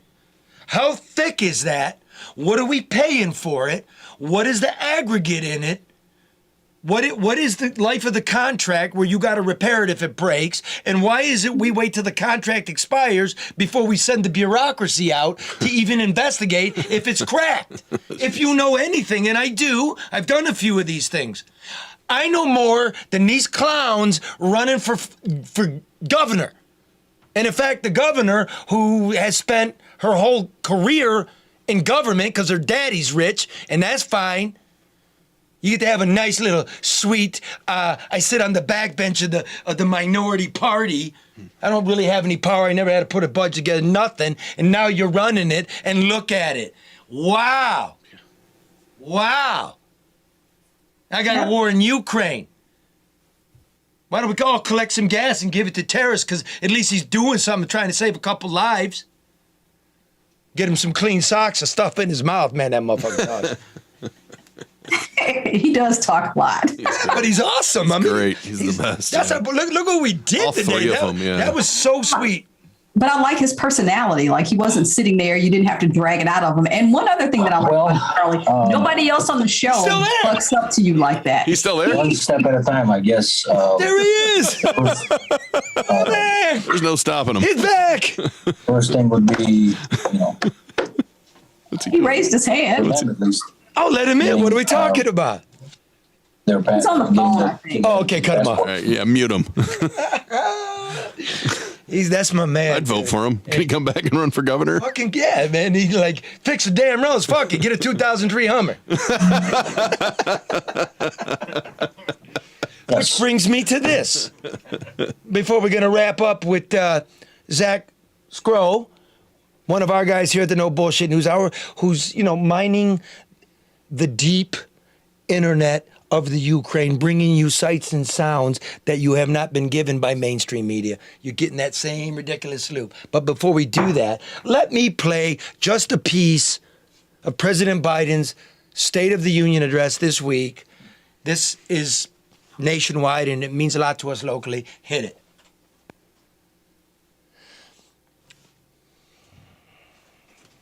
Hit it. We just would have gone, what's happening? What's Ford happening? is investing $11 billion in electric vehicles, creating 11,000 jobs across the country. GM is making the largest investment in its history, $7 billion to build electric vehicles, creating 4,000 jobs in Michigan. Fake news. Really? Joe's perpetrating fake news. I'm wondering if Facebook We'll pull it down. is going to shadow ban him. I'm wondering if YouTube is going to put a sticker up there. Fake news, because the real news is this. GM came to us, Michigan, because we're the redheaded stepchild. We don't want to be in Michigan anymore. Jennifer Whitmer. Jennifer Whitmer was embarrassed. Same difference. Was embarrassed that Ford is going to Tennessee. Yeah. So they couldn't line up fast enough in an election year, the Republicans and the Democrats signing non-disclosure agreements, government deal. Remember, we reported on that. We're going to give them $1 billion in COVID money. Fucking COVID money. Let me bring it back around. That's supposed to go to nursing homes. Yeah. That's supposed to go to nursing homes. Because these things are... We're moving beyond that. Okay? Right. We gave him $1 billion on the promise of, what did Joe say? $7 billion in investment and 4,000 jobs. Well, Charlie. Uh-oh. Hold on, Taras. Terrorist alert. I was on an international phone call. I heard, I'm beginning to like Karen Dumas. We love her. Not to like. Beginning to like. Yeah, we love her. She said I got some clout because I was able to overtalk you, I guess. Right? That's not what I said. Now listen, if you're Which is the aim of any show. Yeah, right. It really is. Talk over the host. It's, just go off into the sunset. I mean, I can't wait to listen to this. Sorry. The reason why I wasn't listening completely was because I was actually arranging my some of my transports for tomorrow. Wow. Because I have a mother with 3 kids that I have to actually take across the border. Okay, So thanks for that. trying Wait, to hold on a organize that. second. Breaking news. Yes. Taras is taking a mother across the border tomorrow. Thank you for that interject. Now back to the news. Okay. Is he muted? Did you Never. Did you see that tank I sent you yesterday? By the way. Yeah, man. We got to get out of here. Okay. Where was I? Oh yeah. So what GM really did, Joe? Hey Joe, this is what you got to know. I mean, Mr. President. GM, it was the slip to Mickey, and the politicians did it too. The real number of investment is not $7 billion; it's $3 billion. The number of jobs is not 4,000; it's 3,200, and those 3,200 jobs have to exist for 6 months. This is bullshit. This is why Elon Musk gets mad. Yeah, he should have been mad. And he says, we created 50,000 American jobs, and our investment is double what Ford and GM are pitching currently. And Tesla's all assembled here, right, in the States? What? I mean, just asking, right? Well, I think that was another reason. No. That's another reason. This is the no bullshit news hour, and you're faking like you don't know this. I don't. Honestly, I don't. You said it Charlie, pre-show. He didn't say it, he asked. You know what he's doing, Karen? What? He's just trying to set him up like it's smart, like the show's organic, and like, gee, Charlie. Because I was going to say, you know everything in the world. Say, don't think yes, I do. You know what? That's exactly right, Mark, because you told it to me. I was going to say an hour ago. Don't they get all their parts in here? But I don't think they get all their parts from the States. You're a very smart guy. Just take credit, because I don't know. Okay. According to our That's why he was pissed. built in China, so They are built in China. Charlie, that's what it says. there's one more. I guess I don't know. Is that Tetris? Okay, look, but here's the other part of it. As we reported, what was it, 2 weeks ago when Eric Starkman was on the business God, writer. Nailed it, yeah. Hey, man, look to me like Ford is getting ready to split the company. And they come out this week and they say, we're going to bifurcate the company under the company's banner. We're going to have electric vehicles over here. We're going to have internal combustion engines over there. And we're going to keep them under the blue oval. It's going to be called Ford Plus. What is this? Everything's It's like an HBO app. Everything's a plus. Ford Plus. Okay, what does this mean? I don't care. I've been here long enough. I'm smart. I study finance and economics. That, to me, and to Wall Street, sounds like you're getting ready to split them. Because what's his name? Jim Farley, the CEO? Yes. Mm-hmm. What he's saying is, we're going to definitely shrink the gasoline engine. That's going to go away. And we're definitely going to bolster EVs. Now, we've talked about the grid. I think this is just Candyland, right? It's too soon. We need a 20-year plan. Okay, so you're going to split them. You're going to start laying people off. You're going to bleed the internal combustion engine side, what actually makes you money. You're going to borrow on that fucker. You're going to slam all the debt on it. Mm-hmm. Then you're going to sell it off for what it's worth, probably the F-150, and the biggest seller. F-150. And the biggest new seller, the the Lightning, is the Mustang Mach-E. Oh, that one, yeah. The electric Mustang built in Detroit, Mexico. Detroit, Mexico. It's called Hermosa. It ain't here. Who you fooling, dude? So, we remain committed to Detroit. That's great. We got a big green glass building in Dearborn, right? Yeah. And it's going to have 100 executives that have to fly in once a month just to touch ground and get the fuck back to California. Because that battery factory, that whole electric campus is going to be in Kentucky and Tennessee. I already know, dude. What happens to the train station, Charlie? That's supposed to be the core of the EV efforts and operations. Remember when they sold that to us? That's what it was going to be. Now Ford won't even put its name on it, and it's going to be a campus of cafes and internet startups and shit. And we get to assume more debt on that fucker. Wake up! I have an announcement. Yeah. Breaking news. Yeah. Q. I'm still thinking really hard on running for governor of Michigan on an independent ticket. I promise you this. I will read. Keep it going. Again. I promise to read everything. I promise not to make false promises. I promise that nothing can be fixed in a day. I promise that I understand how government works and that I would not be a czar. I promise that if we can't fix the roads, we won't borrow to patch the roads. I promise to get along. I promise. I promise to care about your kids and your old people. I promise that I know what I'm talking about, and when I don't know what I'm talking about, I don't talk about. So do I get to be lieutenant governor, Charlie? Karen, everybody in this fucking town is calling you to run their shit for free. This is the true life of Karen. Oh, but we got to put together a segment of Karen's missives. Like her Facebook smells like a votive candle in the toilet. The only person you can lean on is yourself, unless you see Guy footprints in his hand next to you. Then you knew you were never leaning on anything. Well, Charlie, listen, if you are governor and I become lieutenant governor, I promise I will not go out and patch up any hole anywhere. No, but Gilchrist isn't either. I mean, I just need you to dress better than him. That's crazy. That photo op was that was insulting. I mean, it was really insulting. Childish. No one buys it either. Childish. I mean, it's childish, right? I want to see the fucker at a desk, like an LBJ picture, and there's a bunch of stuff on there, and he's got a pencil in his hand. That's what I want to see. Jacko telling me he's from Detroit. You're from Farmington. Listen, Farmington, aren't you offended? Aren't you offended?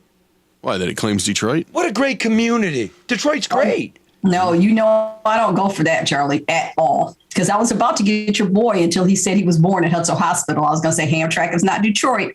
I don't, you don't do that. So he got a pass. He was born here. He's a native Detroiter. But yeah, all of that, if you don't live here, you can't claim here. Hudson Hospital. I knew that. I was just inviting him to come back. No, be quiet. I got your back, Taras. Just sit there. I'm good. Look at her. That's a good lieutenant governor. I go like this. Take it up with the lieutenant. And she goes, just sit there. I got it. Just sit. So basically, here's the deal. It's more corporate kleptocracy that bought the process, and they're giving you bullshit press conferences. We all know. Come on, I got a mom, man. She's real smart. You don't have to solve everything. You have to acknowledge the situation. Is that right, Karen? You have to be a leader. Leaders are not expected to be magicians. Leaders aren't expected to solve everything. They're expected to, be strategic, be honest, be accessible, and help lead us and navigate through the challenges that we're presented with. I mean, we aren't expecting her, to come in with, like Glinda the Good Witch and fix everything. That's not possible. But don't act like we're stupid and don't keep doing the dangling the carrot before the horse, because we drive the roads. We see what's going on with the nursing homes. We see the challenges that businesses are going through. Like, we're not stupid. Yeah, and we're all sitting there getting fed shit, and everybody's smart enough now to be like, I'm being fed shit. Yeah? Do you watch it and go, I'm being fed shit? That ain't what's going on. Do you see that? Do you see that? Yes. Karen, do you see that? Yes. Hey, Hamburglar, do you see that? Who's a hamburger? Yeah, The guy I that see stole. it. I love this fucking guy. I'm going to Ukraine. Like, I had a guy who's on my Facebook. I'm like, hey, let's go to the Ukraine. Like he's Hemingway. And I'm like, I got us a ride. Yeah, he was ready to go. Just bring a gas card. So when do we talk to Zach? He's sitting here so patiently waiting, and he looks like, okay, are you guys going to talk to me, or am I just here for my good looks? What's There you go. That's what I was going to get at. Have we been basically cutting into him and cutting away from him? No. Why? Because he's hunky. Oh, cut I to don't the know hook. about you guys, but there's the Vikings series is. part 2 Valhalla. It's like number 1 on Netflix. Yeah. I love Viking shows. Yeah. Look at him. This is our Viking. Central Casting Viking. Yeah, you know how the Vikings would row, of course, the Northern Sea with the iPod ear things in their, you know what I mean? It really made the day go. iPod. Like the reception's bad. I just realized he's wearing the iPod headphones. That's why you said that. Hello, the reception's bad. Row. We're close to England in the cell tower. Row. Rus. Oh, by the way, a little history lesson. Rus is the Nordic word for row. Like row your boat. Rus. Russia. Russia. Russia. The Vikings took it. Kiev. They founded it, right? Right? It's on the Dnieper River. That's a Viking settlement. They got all the way to the Silk Route. The Vikings are some bad motherfuckers. Just throwing that out there. Anyway. Just like Zach. Yeah, Zach. What up, bro? Hey, how's it going? Good, man. Give us your last name. Scro. Like sort of short for what? It just SGRO. I know 3 consonants in a row. It's not great. When I first met him, he goes, "It's scro, like scrotum." I was trying to avoid it. All right, man. Yeah, I'm hoping he's going to be an intimate part of our group here. We're trying to grow this bitch. Lots of big news. I'm going to save it because we're getting contacted by big companies now. I'm going to leave it at that. Okay. Breaking news. Breaking news. You. Look what we did. That's terrible. Look what we did. We scored the Ukraine. Put Taras up. Hey, Taras, you there? Yes, I'm here. Yeah, Charlie, I'm here. Okay, mute him again. It's these damn mental What's up, exercises. Okay, so Zach has got a lot of skills. So here's what Zach did on his own. Basically, bro, you were monitoring social media, deep stuff going on in the Ukraine. Tell us what you were doing. Yeah, so I mean, there's a Russian-made app that I've had for a number of years. Let's call it what it is. It's just a shit-posting app. It's for funny stuff. It's for people dicking off anonymously, posting stuff they'd never send on like Instagram and whatnot. And around Saturday, Sunday, I started seeing a lot of footage coming out of Ukraine, pro-Ukrainian, of course. And then that's when I reached out to you. I said, hey, should I try and vet these? You gave me the green light. And then I reached out to 4 or 5 different accounts, all of which got back to me. Some would send me some pretty bunk stuff. Others sent me really great stuff. And apparently, according to their screenshots and what they would give me, these are all videos that are floating around Ukraine via Telegram between freedom fighters, soldiers, and citizens alike. So some of the videos also from the Russian Ministry of Defense. Yeah. How do I? Is that Taras again? Yes, he's on Can you call. mute Taras for the 50th time? Oh, I'm sorry. Who's in charge of muting Taras? Joe, he has repeatedly muted him. I'm just letting you know. Well, this guy's got some secret account where he can override the mute. Continue, Zach. So you got this kind of deep, broken down, forgotten app, and there's real shit going on, and that you tried your damnedest to verify everything. Absolutely. And some real hardcore shit. But there was even some really hopeful videos that I sort of nested within the video that I sent to you that I'm surprised haven't been all over the news. Like Ukrainian citizens walking down tanks, walking them back peacefully. then there's the exact opposite of, hellfire of Molotovs hitting Russian artillery going through the streets. So there's people hiding behind like cardboard range. boxes throwing Molotovs in this thing. It's really amazing stuff.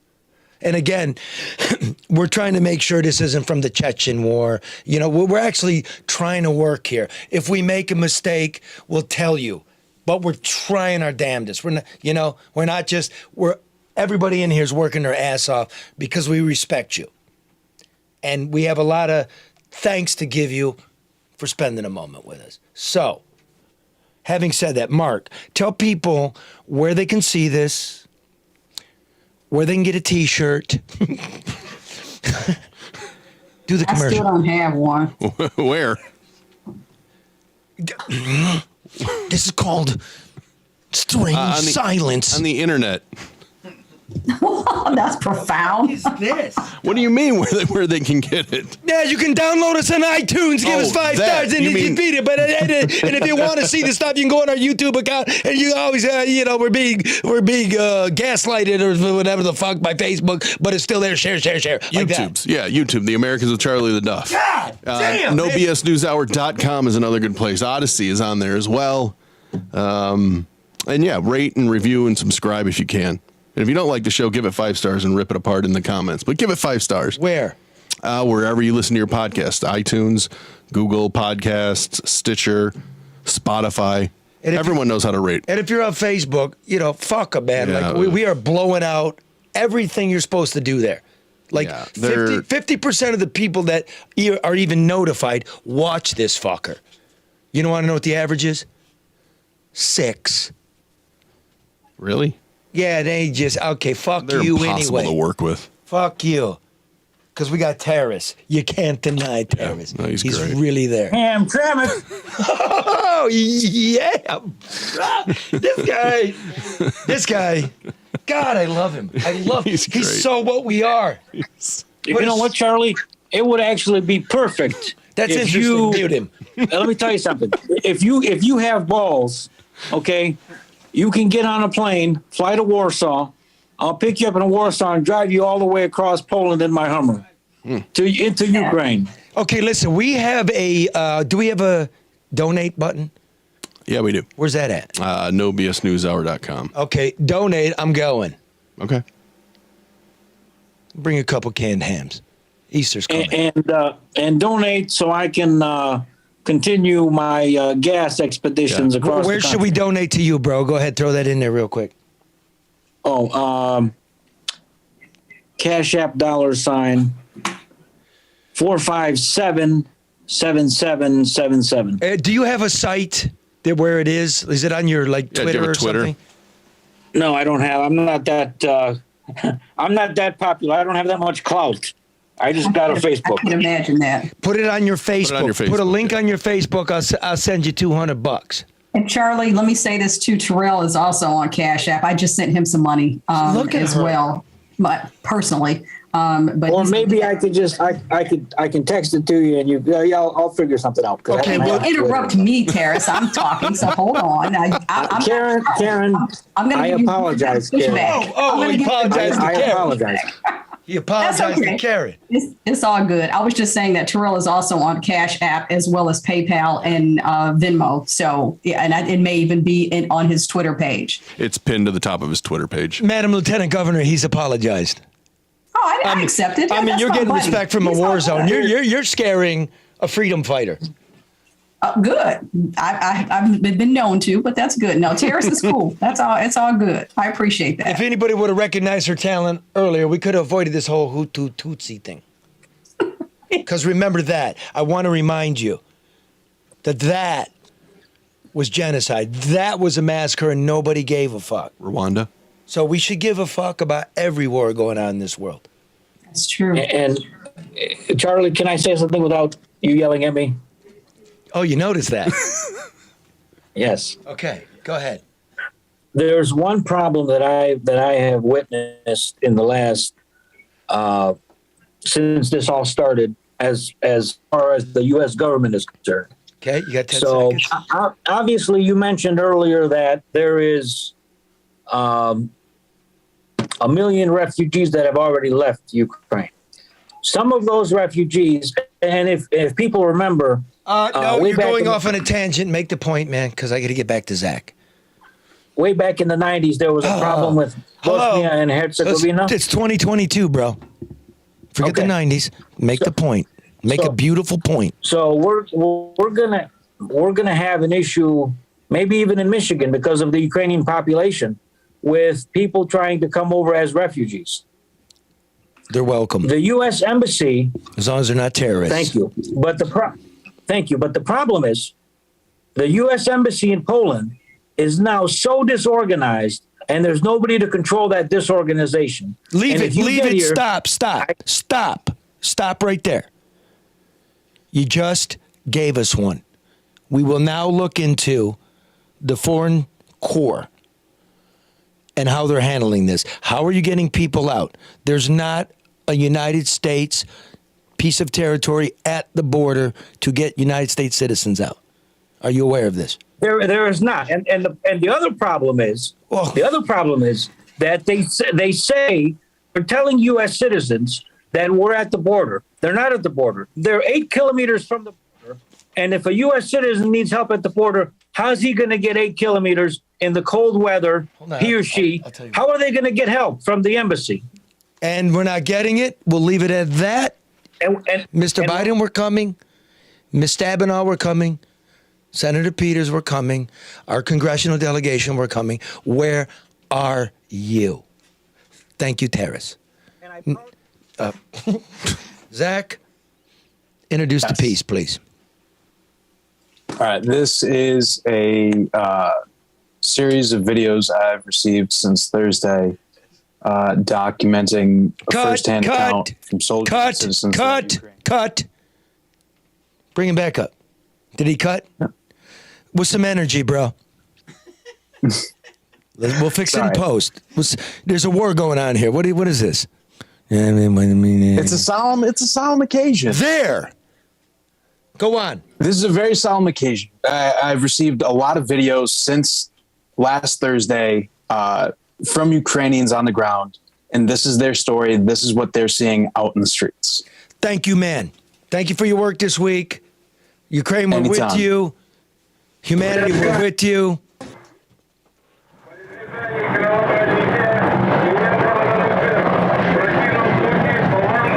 Так, будет с каждым. Сюда глаза завязать ему.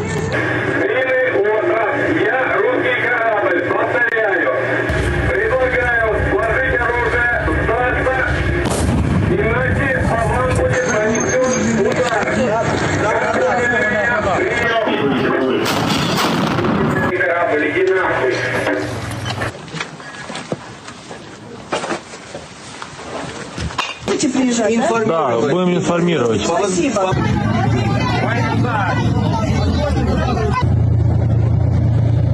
Людей.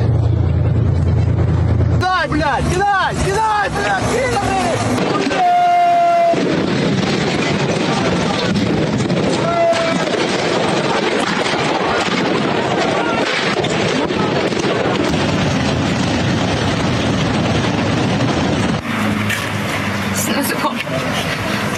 Wow. It's awful. Are you scared?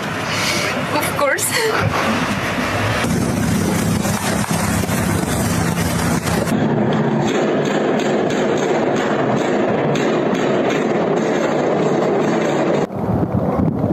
Що там, мразь? Опа. Диви, покрутив. Опа.